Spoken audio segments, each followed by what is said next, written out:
How does a computer recognize an object in an image? When we see this image, our brain instantly recognizes a face. But for a computer, this image is nothing more than a collection of numbers.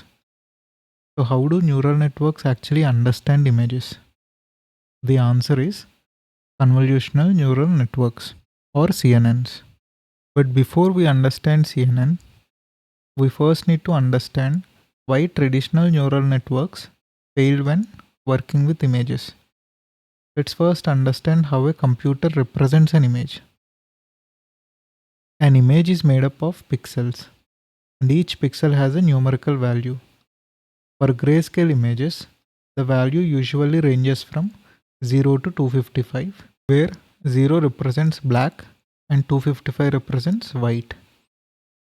So instead of seeing a face, the computer actually sees a matrix of numbers. When we want to use a neural network for image recognition, we need to feed these numbers as inputs to the neural network. We have traditional neural networks. So, traditional neural networks treat images in a very strange way. They first flatten the image into long list of numbers. A 2D image becomes a 1D vector. You can think of this like putting the image into a paper shredder.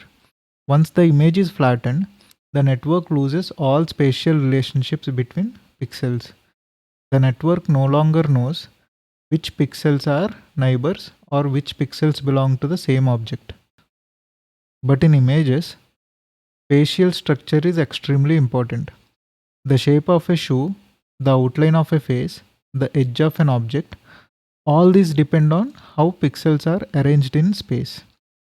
Convolutional neural networks solve this problem in a completely different way. Instead of shedding the image, CNNs behave like detectives. They scan small regions of the image and look for meaningful patterns like edges, corners, textures, shapes, etc. By detecting these small patterns and combining them across layers, CNNs can recognize complex objects in images.